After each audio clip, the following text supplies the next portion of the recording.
Weekend Woman's Hour, today at 4. But now on BBC Radio 4, the Saturday Play.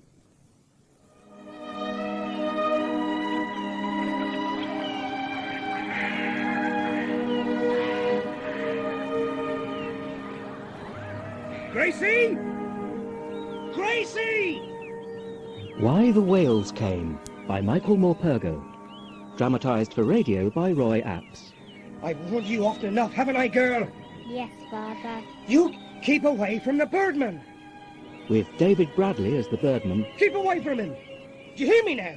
and Sarah Bedell as grown-up Gracie. And I would have heeded my father's warning and not gone near the Birdman at all. A swan not drifts away from the pool wheel where we sailed our boats. Nothing we did would frighten those swans. They'd land in the pool, sending out great waves in their wake. One day, the fastest boat in our fleet, the Cormorant, was carried out to sea before we could do anything about it. No! Oh, Daniel! She was the best we ever made, Gracie, and now she's gone for good. We can't just stop sailing our boats. We'll have to go somewhere else. Where? Popplestones. And have Big Tim and his cronies sneering at us and throwing stones at our boats. Well, where else is there? No, Daniel, not Rushy Bay. Why not? Because it's the Birdman's beach. You know we mustn't go near the Birdman. Why not? You know, he's in league with the devil. Nah. Well, he puts curses on people. Don't believe in curses. And he eats cats and dogs. Stories, Gracie. Just stories. You ever seen him? Only when he's been out in his boat with that mangy old mongrel of his. Well, I've seen him with his donkey and cart on land. Yeah? He had a black cape over his shoulders and a sou'wester pulled right down over his head. So, it was a boiling hot day. There was this flock of seagulls wheeling about above his head, like they were protecting him. He was muttering to himself, in a strange kind of language. Devil's talk. It was scary. Glad he didn't see me. What do you mean? He's only got to touch you and you'll catch it, just like the scarlet fever. Catch what? Madness, of course. Honest, if he touches you, you'll go all loony, just like him. Big Tim told me. Tommy rot. And what do you think my father will say? He's warned me about the Birdman often enough. Same as your father has you.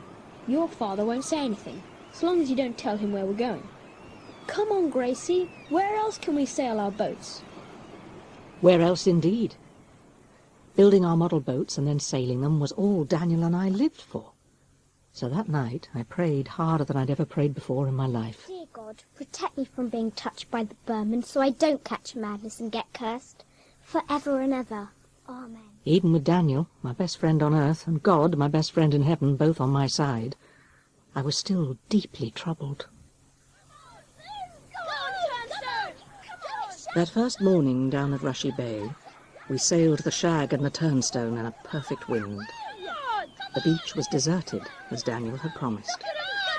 There was no sign of the Birdman, and I began to worry instead about the rigging on the Turnstone, which had worked itself loose. At lunchtime, we left our boats on the beach, and then straight after lunch, Daniel raced me back to Rushy Bay. I won. Only because I let you.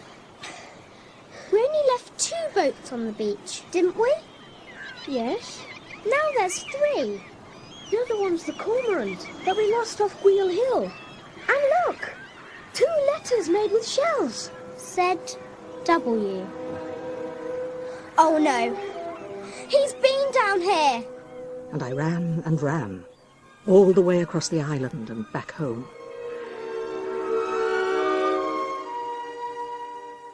I calmed down when I got in. I had to. It wouldn't have done for my parents to have seen me in that state. I knew who Z.W. was, of course, but I was desperate to be told otherwise. Father, you know the Birdman? Mm-hmm. Well, everyone calls him the Birdman, but he must have a real name. Woodcock was his mother's name. What about his first name? Why these questions about the Birdman, Gracie? Just wondered, Father, that's all. You haven't been speaking to him, have you, Gracie? Course not. Honest, I haven't. Well, don't. I won't, ever. Good. Bad things happen to people who deal with the Birdman. What sort of bad things? Never told you about Charlie Webber, have I? No. Peter. She's old enough to be told, Clemmy. When I was about your age, Gracie, Charlie Webber and I were best pals. Bit like you and young Daniel Pender, I suppose. One day, a day I'll never forget, never, I gave him a dare. I dared him to walk across to Samson at low tide. He was that sort of daft boy. I stood on the hill, watched him running over the sands, leaping the pools. Took him about 10 minutes, I suppose. I watched him jumping up and down on Samson Beach when suddenly this man in a black sou'wester appeared out of the dunes behind him. The Birdman. He still lived on Samson in those days. He began screaming and waving his arms at Charlie like some mad fiend. Charlie ran and ran and ran. Well, by the time he reached me, he was white with fear. And that night, the Webbers' house burned down. Was anyone killed? No, but the Webbers had to leave the island. Well, they were ruined. Couldn't afford to rebuild the house. Oh. And that's not the only thing. Next day, Charlie was taken ill with scarlet fever. I caught it. Near enough every child on Briar caught it. So he can put curses on you. The Birdman. All I know is what happened to Charlie Webber after he came into contact with the Birdman. The fire, the fever, and the family's ruin. You keep well clear of the Birdman. Promise us, Gracie. I promise. I kept my promise for 2 whole days. That was how long it took for Daniel to persuade me to go with him back to Rushy Bay. He was still trying to reassure me as we scrambled down the cliffs. Look, if the Birdman wanted to curse us, he'd have done it by now, right? Suppose so. And he gave us back our boat, didn't he? If anything, I reckon he wants to make friends. What? He's not becoming my friend. Shh! What? Over there, in the middle of the beach. Looks like a young cormorant. It's very still. Is it injured? No, Dead? can't be. It's sitting bolt upright. Come on, Gracie. No, Daniel, I don't want to go over there. No! Daniel, no! This is amazing. It's not a real bird at all. It's wooden. It's a carving. It's so real. Daniel, there's another shell message. Have you ever seen anything like it? Daniel? Oh, yes. Stay and play. Your beach as much as mine. ZW. Look, the man who made this isn't a loony. We ought to thank him. In shells. Write something like, Thanks for the boat and the cormorant. Daniel and Gracie? yes. I went home with the beautiful carved bird stuffed inside my blouse. Mother paid me no attention as I came in. She was busy at the stove, and I reached the safety of my room without her even seeing me.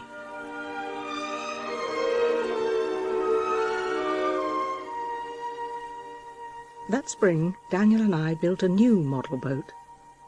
We'd never taken so much trouble over building a boat as we did over this one. Nothing was ever right until it was perfect. We took her out to Rushy Bay for her trials. She danced out over the waves. Look at that! Quite magnificent with her shiny blue hull, white stripe and brick red sail. When Daniel was fully satisfied, we left her, beached well above the high water mark in Rushy Bay. We began a long shell message. We name this boat... What? We have to name it after a bird, like the others. So why not woodcock? Yes. We waited until sundown in the purple humming heather on Samson Hill to see if the Birdman would come for it, but he never did. First thing next morning, though, when we went back to Rushy Bay, we found the boat gone. In its place was a message. Thanks. Beautiful. Zachariah Woodcock.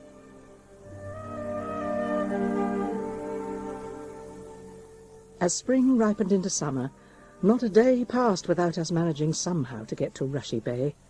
Not so much to sail our boats, but to see if the Birdman had left us an answer to our shell questions. I'm 80. Taught carving by father. Dog is called Prince. Hello, Prince. Donkey is called Friend. He had plenty of questions of his own. What do your fathers do? You got brothers, sisters. My father builds boats. My father grows flowers and potatoes and goes fishing. I have no brothers or sisters. I have a brother. I hate him. And the answer came back. Never hate anyone. Never. Hate eats your soul. At the beginning of that hot, hot August, Daniel started carving a puffin. One day, Gracie, I'm going to be as good a craftsman as the Birdman. We'd sit among the dunes, Daniel whittling away, me brushing out Prince's matted hair and picking the burrs out from behind his ears. When the sand had cooled in the late afternoon, Prince would come down to the sea with us and cavort clumsily in the waves. Come on, boys! All that time, the closest we ever came to meeting the Birdman was late one evening towards the end of summer. We were on our way back over Sampson Hill. I turned to look back and saw a boat heading out around Droppy Nose Point. Daniel, look! The Birdman! So it is. Got all the gulls with him, too. And Prince? What do you think he goes over to Sampson for? Dunno. And another thing, you only see him out in bad weather. Funny, don't you think? I mean, just look at those storm clouds up there. It's an island of ghosts. Don't care what you say, Daniel Pender. There are ghosts on Samson, just like Father said. And it's cursed. I can tell it is. Don't believe in ghosts. Don't believe in curses either.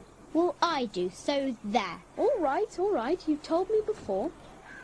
We walked on down through the heather in silence. The first few drops of rain were so heavy they hurt the top of my head. By the time we got back to the village, it was dark, and we were soaked through. That's funny. There's no lights on anywhere. There is. In the church. Must be an island meeting. Come on. At night, all lights to be extinguished, all curtains drawn, and the island to be blacked out completely. What is it, Daniel? The war. They've started the war. During the day, a lookout for submarines will be maintained on Watch Hill. Volunteers, sign up on your way out.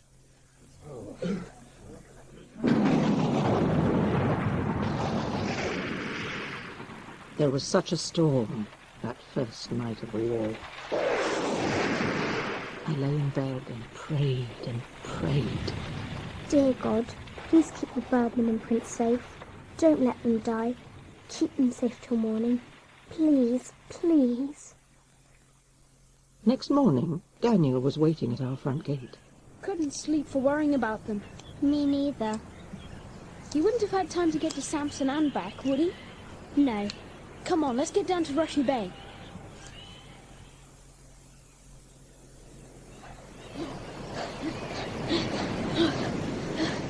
If he is back, he would have left a message. Can't see one. Gracie, over here! An oar? Could be anyone's. No one else would have gone out with a storm like that brewing. Besides, they were all at the village meeting. What's it mean, Daniel? You think he's drowned?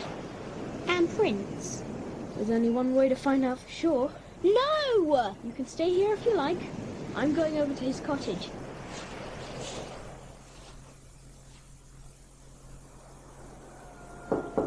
He's not here. He's not. Let's go. I'm going in. No, Daniel! No! But Daniel took my hand and pulled me with him into the darkness of the cottage. There was just the one room, most of which was taken up by a long trestle table covered from end to end in bird carvings, both finished and unfinished. Look at these. The walls were lined from floor to ceiling with shelves that bellied under the weight of hundreds more bird carvings. The floor itself was a mat of shavings and sawdust. On the mantelpiece, above the ornate black stove, stood the woodcock. To one side of the stove were 4 loaves of bread. Wonder why he keeps 4 loaves. Hungry, were you? Help yourself. Always make plenty of bread. Bit of a bluster out there. I'd always imagined him to have the predatory look of an old crow, but he wasn't like that at all. Glad you came. Bit of a mess in here. Mother always said no one as untidy as I. His face was young and supple, and the colour of a well-worn, polished brown boot. Halfway across the Samson, when, whoa, the gale struck. What you could see of his face, at any rate, but it was almost entirely hidden by a beard of wild white hair. Spent the night there, Prince and me. Spent the night there. On Samson. Only one cottage now with a roof. Made fire. Kept warm. It was his eyes that marked him out from any other man I'd ever seen. For they drew you into them somehow, so that you couldn't look away, even if you wanted to. This morning... should have waited an hour or two, but, well, hens to feed, goats to milk. Never had to pull so hard. Never in my life. Then the wrist gave up on me. One oar slipped from my hand. Whoosh, was gone. Daniel found an Had to oar. paddle my heart out with just one oar. Yes, we found your oar. Don't know how we managed it, but we did. Waves brought us into Popplestones. Nicely. I said we found your oar, Mr. You can Woodcock. talk as much as you like, but all I hear is silence. Deaf as the birds I carve. Have been since a boy, the day we left Samson, the day I caught the fever. Here. Paper. Pencil. Write it down. You can write? You write, Gracie. You spell better. Good. I can read. Mother taught me. We found your oar. Ah, lucky that is. Tell him about the war. Yes, yesterday, right, yesterday, they began the war. No! It's wrong, I tell you. All killing is wrong. I should know. I should. Better than anyone. I should know. And so, during the first year of the war, the Birdman's cottage became, well, our second home, I suppose. I'd frolic with Prince on the beach at Rushy Bay, or knead the Birdman's dough for him in the wet weather when his fingers were too stiff and painful. And Daniel would be in the cottage, working on his carvings with the Birdman. I want to pass on all my father taught me. Though we knew the Birdman was deaf, we didn't ever really stop talking to him. As the year wore on, he began to learn to read our lips. First of all Daniel's, That's a good one, that is, Daniel. then mine. And we began to understand what he was saying much more easily, too. A donkey that could smoke a pipe. That is the tallest tale I ever heard. Gracie believes it, don't you, Gracie? Of course I don't. She does. Gracie believes in ghosts, too. Do you believe in ghosts, Mr. Woodcock? You know, ooh, ooh. Stop it! Stop it! Sorry. You know what a ghost is. It's a soul so darkened with shame and sin that it can never rest. Yes, I believe in ghosts. They're a ghost on Samson Island. They're the ghosts of the guilty men of Samson, my father with them. They'll be there and always will be unless the curse of Samson can be lifted. Until then, that place is cursed. Keep away from it. Stay away from it, both of you. We never mentioned ghosts or Samson again. We learned not to talk about the war, either. Victory. Victory. There'll be no victory. No one ever wins wars. No one. Wars are wrong. Though, of course, that wasn't what our teacher, Mr. Wellbeloved, told us at school. Our plucky little army will soon have the Germans on the run. Because who do we have on our side? Sir! Sir! Yes, Tim. Lord Kitchener, sir. We have God on our side. But we must all be vigilant. Remember, report anything that looks suspicious. The real meaning of war was to come home to me soon enough. One afternoon, I'd gone with Mother down on the rocks to fish for wrasse, when we saw Father bringing the boat back over the sandbars. Father! He'd been over to St Mary's to sell the lobster and crayfish catch. We watched him leap down into the shallows. Clemmy! I felt Mother's arm come round me as if she was bracing herself for something. Clemmy! Peter? German submarines have sunk another freighter. All hands went down, all good men. All gone. I saw a couple of the lads myself laid out on the beach. Young lads they were, hardly out of school. I can't stand by and watch anymore, Clemmy. It isn't right. They need sailors, and I'm a good one. Better than most. So I've done it. I've joined the Navy. I knew it had to come sooner or later. They won't sink your ship, will they, Father? Of course not, Gracie. Don't even speak of it. He'll be back in no time, won't you, Peter? Yes. Won't take long, this war. Not now I'm in it. Now, you make sure and take care of your mother for me, Gracie. Of course I will. Where are you off to now? To find Daniel. Mr. Woodcock. Hello, Gracie. What you been doing then? Fishing for wrasse. Hello, Daniel. Hello, Gracie. He's coming along, isn't he? That's a fine puffin you got there, Daniel. But it's not perfect. I've got to get it looking perfect, like you do. My father's going to be a sailor in the war. Ah. Well, Daniel and me'll look after you, won't we, Daniel? Yes, of course. And your mother. I'll be your father for you. How will that be? Fine. Just till he gets back, though. Just till he gets back.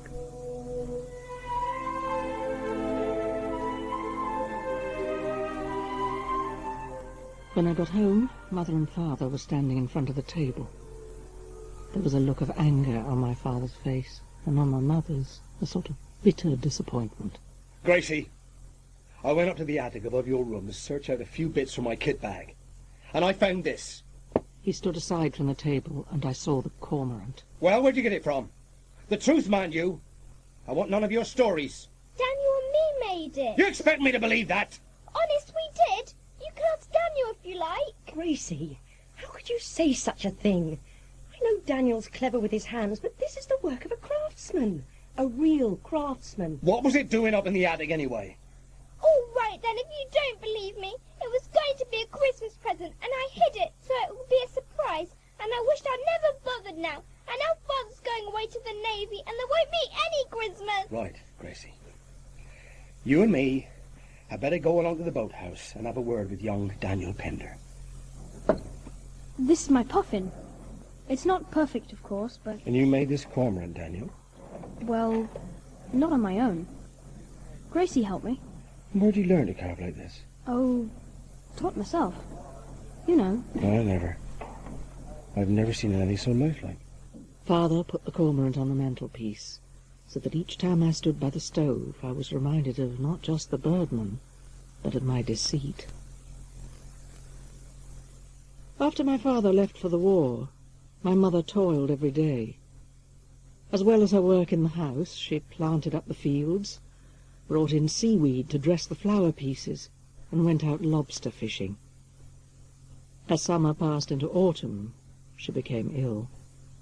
Her cough settled on her chest, and she found it difficult even to let herself down into her chair at the end of the day. Only Father's letters, infrequent and brief as they were, seemed to keep her from total despair. My darling Clemmy, I hope you and Gracie are both keeping well. I have a good bunch of shipmates around me here. But we are cramped for space. I think of you and Gracie all the time. Gracie, is that somebody? I'll go and see.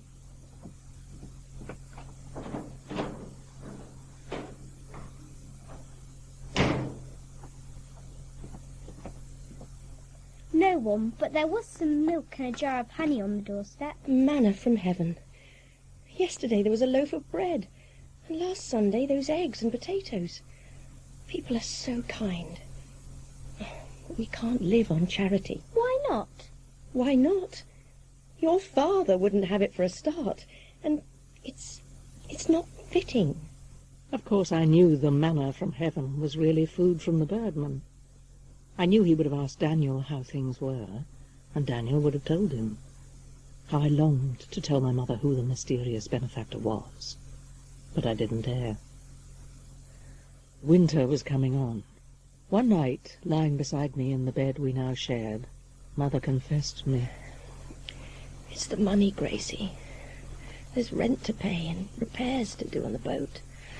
I've got to keep the boat going for when your father gets back. If only I was strong enough to go fishing. I could do a bit of fishing. No, Gracie. It's October already. And if the wind gets up, you know what it's like out there. Mother? You're not to do it, Gracie. You hear me? It's too dangerous. But I knew there was no other way to find the money we needed. And I knew Daniel would need little persuasion. We'll make the Scilly Rock. Best place for pilchards. Father always says so. What do I tell Mother? Tell her you caught him off the rocks in the bay. Perhaps it was the one big bass that tempted us to stay just that little bit longer. Whatever, we had our backs to Scilly Rock and never noticed the weather coming in behind us. I had just hooked my biggest pilchard when I noticed. Daniel! Oh, no! The fog's coming! As long as we keep the Scilly Rock astern of us, we can pull home easily enough. How? We can't see it. We can hear it, though. Listen. Hear it? Keep that sound astern of us, and we'll be able to feel our way home. We pulled and pulled until our arms could pull no longer, but still no land loomed up out of the fog as we expected. As darkness came, we sat huddled together and silent, the damp gypsum wrapped round us to keep out the cold. Listen, I can hear the sound of shingle. Must be a beach. Where? Sounds that way. Come on, then. Pull, Gracie.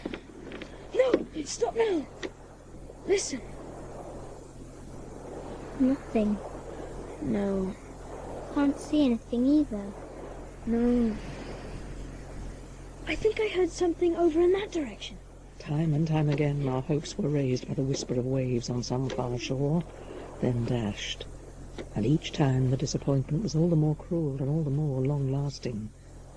That was why, when I first saw the flickering light, I said nothing. I didn't want to be disappointed again. But then... Gracie? What? I think I can see a light. I can see it too. And listen. Sounds like a beach. Must be poplar stones. It's got to be.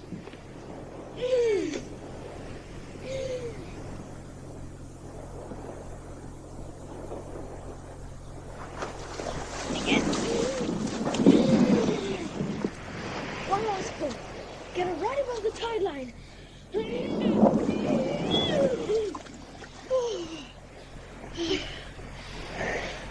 This isn't poplar stones. There's no pebbles. No, What beach is it then? not sure. Come on, let's head towards the light. Come on, Gracie. Ow! This bracken's so rough. There's some sort of cottage. Ruin more like. And that's the light we saw. A bonfire? Hello? Hello? Anyone there? Hello? There's no one here. There's got to be. Someone lit that fire. Gracie, look at this cottage. There's only one island where there's derelict cottages like this.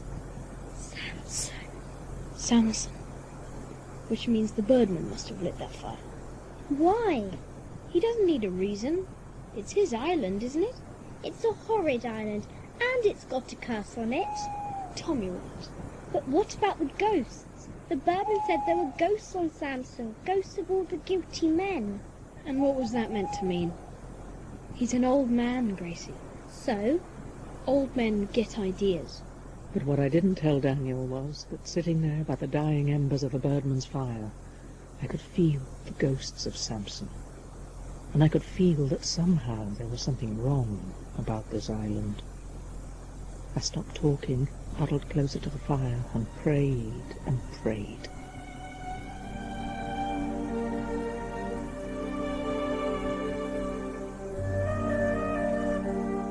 The terns announced the coming of dawn. They flew shrieking in and out of the fog above our heads, fleeting pale grey shapes that seemed startled and angry to find us there.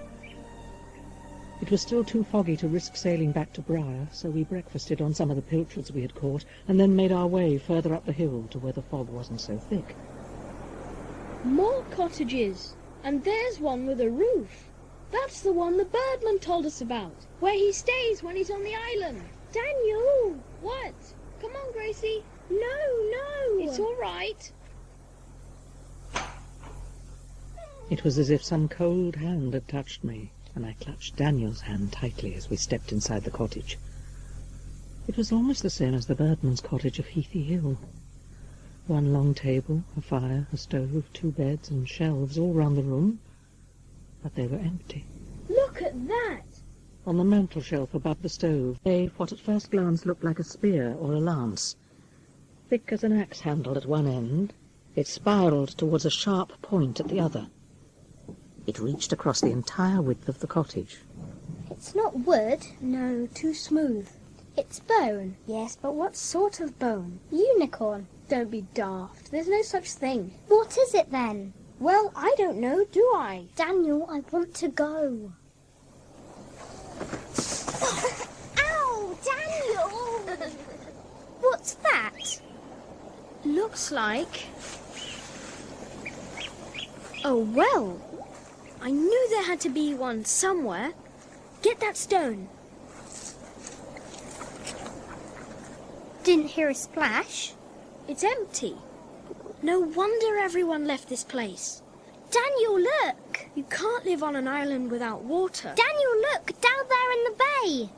What? Our boat? Yes, our boat! We can see it! Yes! Yes, you're right! The fog, it's lifting! Oh, Daniel! Let's go home, Gracie. Yes. Daniel? What are we going to tell them? The truth. Only we leave out the bit about Samson, of course. Just say we sat it out in the boat until the fog lifted. You're right. We must never let on we are on Samson. Except to the Birdman. You're not going to tell him?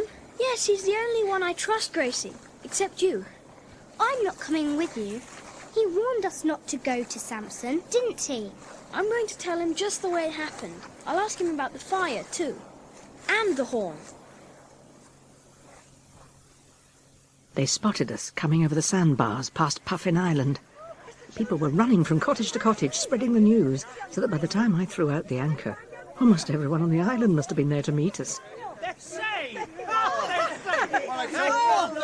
Big Tim waded through the shallows to help us haul the boat up onto the sand. You're for it now. You're really for it. Be quiet, Tim. Oh, Mother! Thank goodness you're all right, girl. Let's get you home. You wait till I get you home, Daniel Pender. I'll tell you black and blue. Right now, Gracie Jenkins. Promise you'll never go off again like that. Never. I promise. And Gracie, best not to go playing with Daniel Pender for a bit. You're not the most popular girl on Briar at the moment. Mother needn't have bothered with her warning. Daniel had changed. It wasn't that he stayed clear of me. On the contrary, he kept close to me, really close to me, like he was a guard or something, all day. But he was distant, almost cold, and I could hardly get a word out of him. I asked him about the Birdman every day for about a week. I should have known something else was wrong, particularly when he headed round the back of the school that break time, and not to our usual place on the wall. You seen him then? Gracie. The Birdman! No. Oh, yes, he's seen him. We saw you last night, running up to the Birdman's cottage. So? Doesn't close his curtains at night. He knows the rules, doesn't he? So why doesn't he close his curtains? 'Cause he hasn't got any. He's got blankets, though, hasn't he? No, he's signalling to the German submarines. He's a Hun-loving spy. Fight! Fight! Fight! On here! Fight! Fight! Fight! Fight! Fight! What's going on here?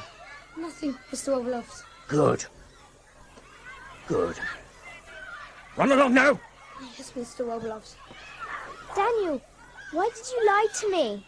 Why did you tell me that you hadn't seen the Birdman? I didn't want to have to tell you, Gracie. Tell me what? Your father was right. It's just like he said. The Birdman told me there is a curse of Samson. It's all true. For the rest of the day, there was only one question in my mind. Which of us would be cursed first? The walk up from the beach that afternoon was the longest I'd ever known. Already the neighbours seemed to be shunning me, as if they already knew the awful truth. Mother? Hello, Gracie. I've got something Come here, Gracie. Mother, Sit by me. I can recall every detail of the brick red envelope my mother handed to me even now, and I can recall every word of the letter it contained. The Lords Commissioners of the Admiralty regret to inform you that J5916761, able seaman Peter Jenkins of HMS Louis, was reported missing in action on 31st October, 1915. That means he's never coming back, doesn't it? Why him, Gracie? Why us? Oh, Mother! I grieved that night as any child would who had just lost a father, but when I cried it was as much from guilt as from sorrow. I had brought the curse of Samson down on our heads. I was tempted to confess everything, but I couldn't bring myself to do it. There was no point in it, not now. It wouldn't bring father back.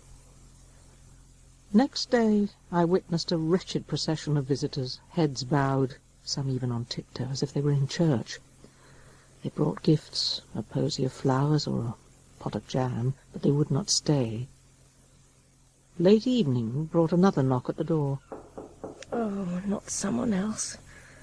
I don't think I can face any more people, Gracie. It might be Daniel.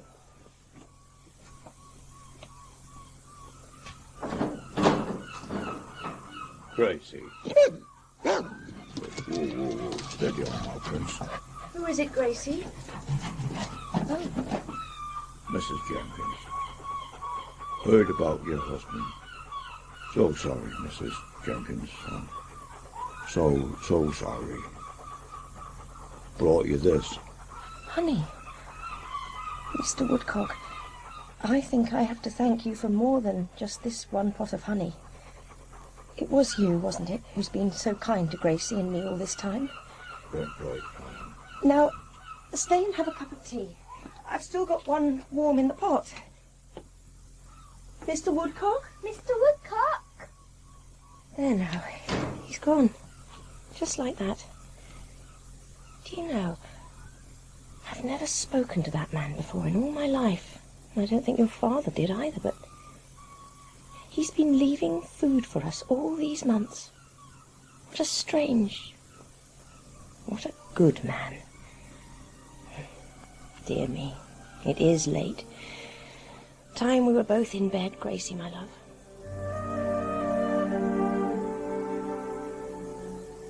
I was awoken by what sounded like a tap on the window. I sat up and listened. Heard the tap again, and then the sound of the pebble falling back and bouncing on the path outside. I dressed quickly, wrapped myself against the cold, and hurried out of the house. The night sky was already grey with morning. Daniel stood by the gate. He said nothing, but simply beckoned to me.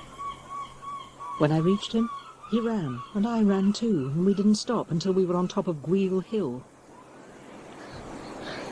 Won't help saying anything, but I am sorry about your father, Gracie. I really am. It was the curse of Samson, wasn't it? Yes. My father's dead, all because he went on that island. Look, down there in the water. What is it? It's a whale. No! No! Daniel! It's just like the Birdman told me. Come on, Gracie. It's got stranded. We've got to get it back out to sea. How? We must. Daniel! Gracie! Mr. Woodcock! Over here! Prince, down, boy! Look, it's got a horn on its head, just like the one we found in the cottage on Samson. No. Oh, no. Mr. Woodcock? It's a narwhal. Same as the others. Others? What others? Yes. We gotta get her back into the sea. Else it'll be like Samson all over again. What, Will? What are you talking about? The curse of Samson. I was a boy at the time and I found the first of them lying on the beach. A whale, you mean? Crying out for help. Just like this one here. Mother and me, we tried to roll it back into the sea, but we couldn't move it. By daybreak, the whole island was there, but they wouldn't help, not even Father. And you know why not? No. Because there were more whales out in the bay, and the more the stranded whale called out to them for help, the closer the others came to the beach. The people only had to wait, and they knew it. By noon, all the whales were stranded on the sand, calling out to each other, crying. Mother and I begged them not to do it, but they said there was enough ivory in the horns to make us all rich for life. So they slaughtered them on the beach in the afternoon sunshine, and the blood stained the sand and ran out into the sea. The sea was redder that evening than any sunset I've ever seen. That's awful. That's not the end of it, Gracie. Next morning we woke to find a ship out in the bay, stuck fast on the sandbank. Completely deserted it was. The people of Samson couldn't believe their luck. Ivory one day and the fine ship the next. They floated her off the sandbank and sailed for Penzance. They took the whale horns to sell on the mainland, all except one. Mother and me found it later, half buried in the sand. The one we found over on Samson. Every man on Samson went, and none of them came back. The ship went down with all hands. Every man on Samson was gone. Mother said the island was cursed because of the massacre of the whales. Everyone else said she was mad. Even after the hunger and fever came, they said she was mad. Even when the well dried up, they said she was mad. That's what forced us to leave Samson in the end. You can't live without water. And the wrecks, ship after ship went down off Samson. That's why I try to keep everyone away from the place. Whenever there's a storm threatening, or I see the fog rolling in, I row out there and light a beacon on the cliff top. It was your beacon that Daniel and I saw then. Yes. It was my fire drew you to Samson, and God, I wish I'd never done it. It brought the curse down on you, and now your poor father's dead. What? The cottage! It's Big Tim! The hand! I knew he'd try something. They're smashing up your cottage, Mr. Woodcock. Because they think you're a spy. Hey? A spy! Come on, we've got to stop them! Stay here. It's the whale that matters. But your cottage! We've got to get her back in the water before it's too late. Once it gets light, they'll see us down here, and then that'll be the end of it. Just like on Samson. Come on, push. Oh, no. Kneeling in the sand, our shoulders against the side of the whale, we heaved and heaved, but each time the weight of the great creature fell back on us. She was vast, the length of a small boat, with her horn half as long again. And then the sound that I was dreading most of all. Daniel? Gracie? What have you got there, then? An owl. Look at the size of it. We've got to get it into the sea before it dies. Oh. Yes, because otherwise we'll be cursed, just like they were on Samson. Who says? The Birdman. The Birdman. I told you, he's a Hun lover. He signals to the German submarines. Yeah. Maybe the very one that killed your father, Gracie Jenkins. Well, we've smashed every window in that cottage, pulled down his hen house. And broke all those wooden bird models of his. And I hope you're grateful, Gracie. Next time it won't be just his windows we break. No, so clear off, you old Hun lover. Do you hear me? I said clear off. Big Tim, isn't it? Yes, I tell you, if we don't get this creature back in the sea before she dies, this island will die like Samson did. He's a loony. Yeah. Do you understand? So, if you love your island, help us while there's still time. One's looking up. You've got to help us, Tim. If you all help, we can roll her back into the sea easily. Help you? Help him? Anyway, that whale doesn't belong to you. It belongs to the whole island. Yes, it's as much ours as yours. Yeah. Bet that horn's worth something too, isn't it? Cool, what a catch. There must be dozens of them. We'll need some help carrying that lot. Yeah, we'll be back, Birdman. And we're going to kill every one of them. There's going to be enough ivory to make us rich for life. What do they say? They're going to help? No, Mr. Woodcock. They're not going for help. No. We did all that we could to stop them coming in too close to the shore. We hurled stones and driftwood at them, but they weren't deterred. There seemed nothing we could do to stop them beaching themselves. Gracie, go back to the whale and talk to her. Stroke her. Try and keep her happy.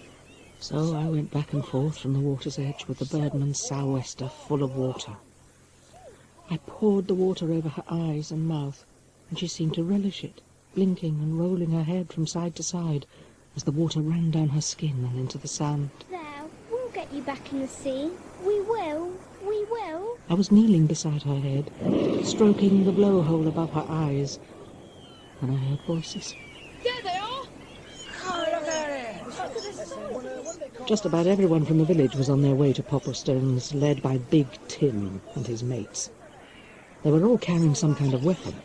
A fork, an axe, a hoe or a scythe, and Daniel's father was carrying a harpoon. Stay where you are, Gracie. The crowd stopped, stood there, looking incredulously at the whale and me, and then at the Birdman and Daniel, and then away to the rolling black backs breaking the water out in the bay. I looked in vain for Mother. See? Told you, Father, didn't I? Mr. Woodcock, anything washed up on our beaches is ours by right, always has been. You know that. As for you, Daniel, you can come right back over here, as I'll take a strap to you right here in front of all these people. Daniel, you hear me? You've no business with this man. You can strap me all you want, Father, but you've got to listen to Mr. Woodcock. If you don't, we're all done for. Mr. Woodcock, are you going to move that dog of yours, or am I? He can't hear you, Father. He's deaf. Deaf? Well, then you tell him, Daniel. Tell him to stand aside. Oh, come on, let's get on with it. Those whales could turn around any minute. We'll lose a lot of them. Tell him to get that dog out of the way. No, Father! Out of my way, boy!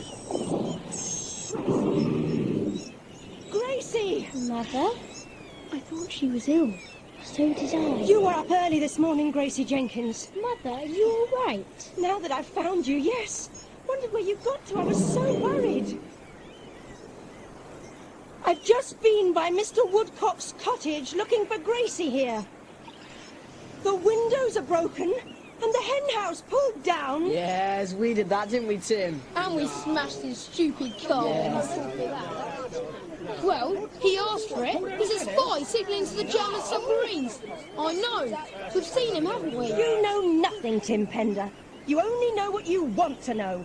You're a bully and a coward, and you should be ashamed of yourself. Mr. Woodcock here helped me and Gracie when Peter joined up. He left honey and milk and bread on my doorstep when we needed it most. Yes, every one of us is frightened of him, and we tell our children to keep out of his way, but what harm has he done any of us? I don't know why Mr. Woodcock wants to save these creatures, but we owe it to him and to the children to listen to him, to hear him out.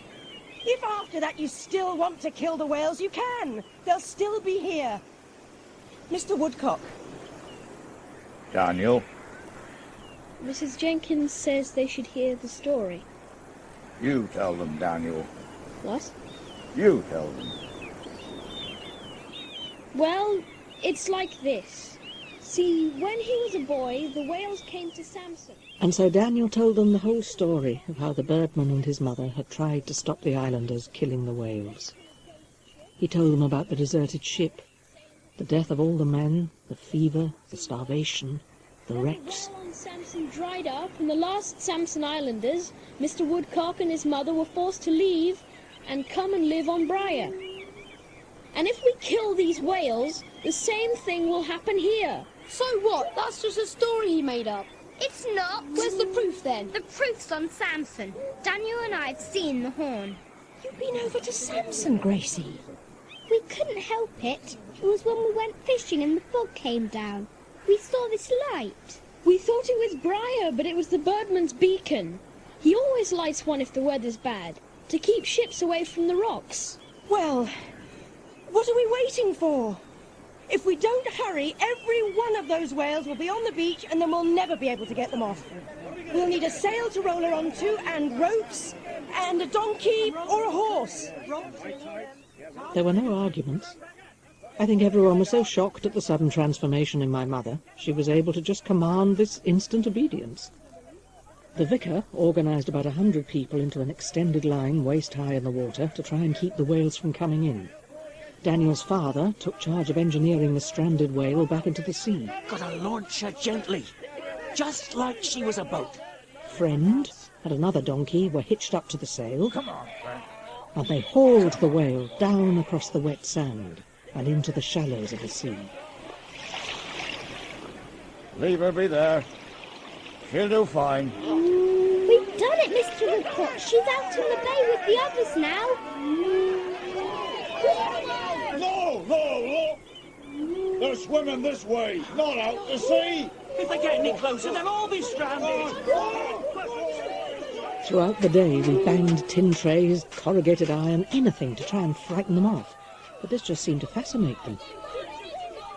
We took turns in the water, for it was too cold to stay in for long. Hot soup and bread was fetched, and a fire lit in one corner of the beach. But by nightfall, every whale was still in Popplestones.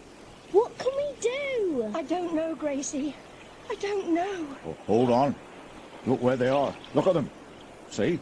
They're close in a pack in the dark water. It's the fire. That's it. They don't like the fire. We need driftwood, bracken, anything that'll burn. Now you children stay on the beach. That includes you, Tim.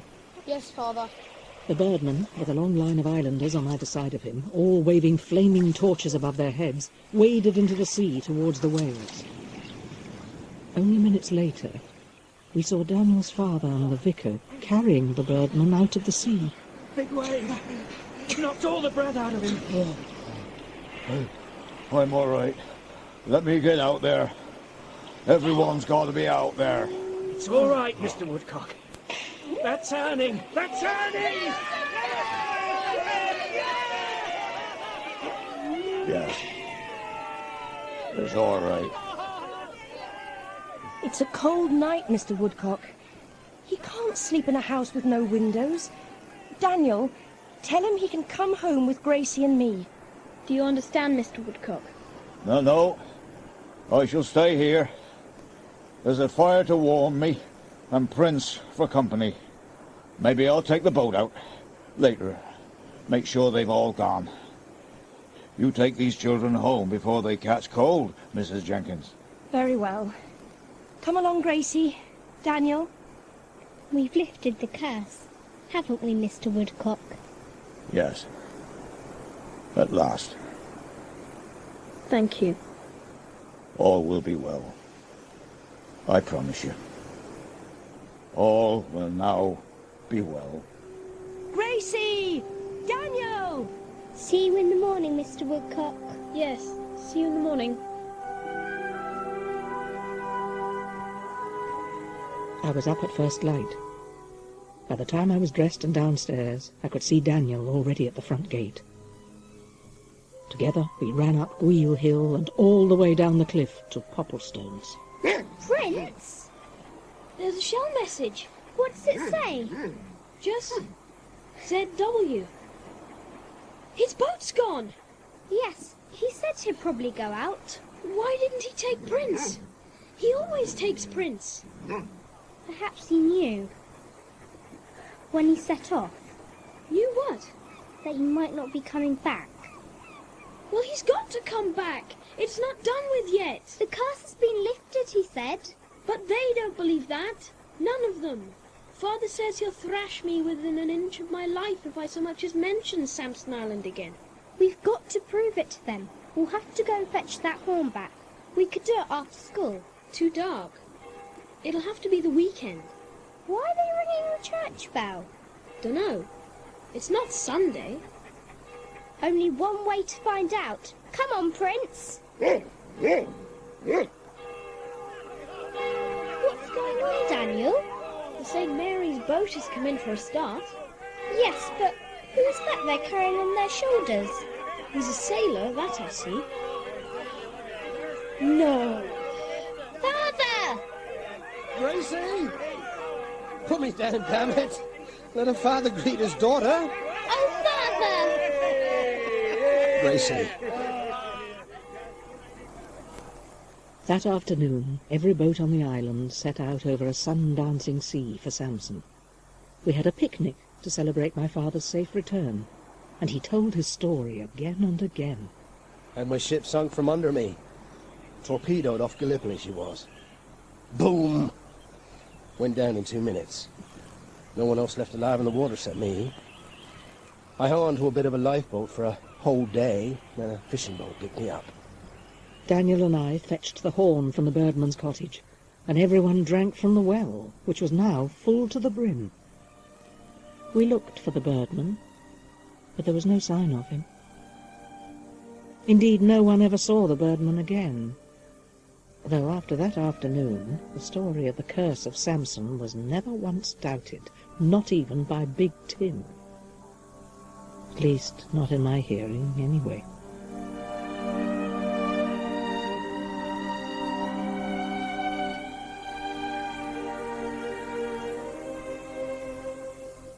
That was Why the Whales Came by Michael Morpurgo, dramatised for radio by Roy Apps. The part of young Gracie was played by Rosie Day and Daniel by Rory Copus. The Birdman was played by David Bradley. Clemmy Jenkins, Jenny Funnell. Peter Jenkins, Sam Dale. Mr. Pender, Andrew Branch. Big Tim, Benedict Smith. Big Tim's mate, Ashley Jones, and grown-up Gracie was played by Sarah Bedell. Other parts were played by members of the cast. Why the Whales Came, directed by Celia de Wolfe, was a peer production for BBC Radio 4.